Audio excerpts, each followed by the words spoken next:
இந்த குப்பைமேனி செடியை பற்றி படித்தேன். பேர் தான் குப்பைமேனி, ஆனால் இது உண்மையிலுமே பார்த்தோம்னா நம்ம வீட்டோட பூஜை ரூமில் தான் இருக்கணும்.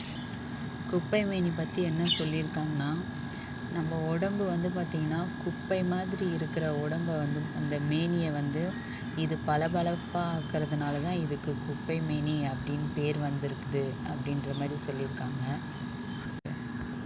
இந்த குப்பைமேனி இலை பார்த்தோன்னா நம்மளுடைய சருமத்துக்கும் முடிக்கும் பார்த்திங்கன்னா ரொம்பவே அதிகமாக பயன்படுது. குப்பைமேனி ஃபஸ்ட்டு நம்மளுடைய சருமத்துக்கு எப்படி பயன்படுதுன்னு சொல்லிட்டு பார்க்கலாம். இந்த குப்பைமேனி பொடி, அதுக்கப்புறம் கஸ்தூரி மஞ்சள், அதுக்கப்புறம் நம்ம அரிசி தண்ணி, இது மூணுத்தையும் கலந்து நம்ம முகத்துக்கு போடும்போது நம்மளுடைய முகம் பார்த்திங்கன்னா நல்லா பொலிவாக இருக்குது.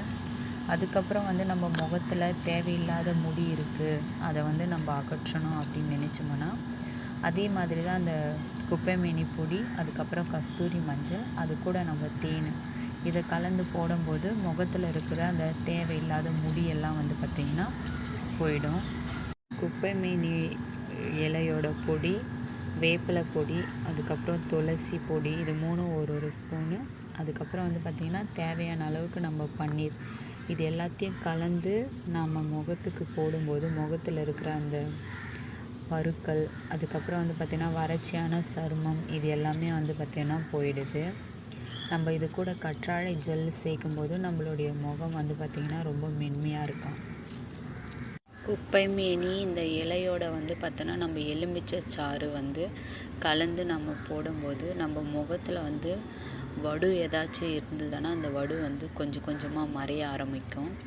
நம்ம உடம்புல இருக்கக்கூடிய புண்ணு, அரிப்புக்கு இந்த குப்பைமேனி இலையை பயன்படுத்தலாம்.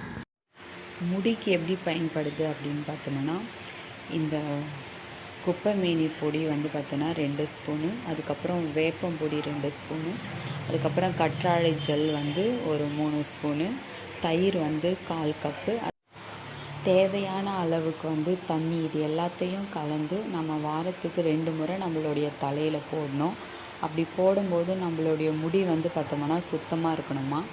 இந்த மாதிரி நம்ம போடும்போது பொடுகு இல்லாமல் போயிடும். அதுக்கப்புறம் முடியும் பார்த்தோம்னா நல்லா வளரும். இதெல்லாம் படித்த பிறகு தான் நான் யோசித்தேன், இதுக்கு நாம் செடி நட்டு வளர்க்குறதும் இல்லை, பராமரிக்கிறது இல்லை, தண்ணி ஊற்றுறது இல்லை, இருந்தாலும் இது தானாக வளர்ந்து நமக்கு இத்தனை பயன் தருது. இது தெரியாமல் நிறைய பேர் பியூட்டி பார்லரில் போயிட்டு காசு செலவு பண்ணுறாங்களே அப்படின்னு தோணும்.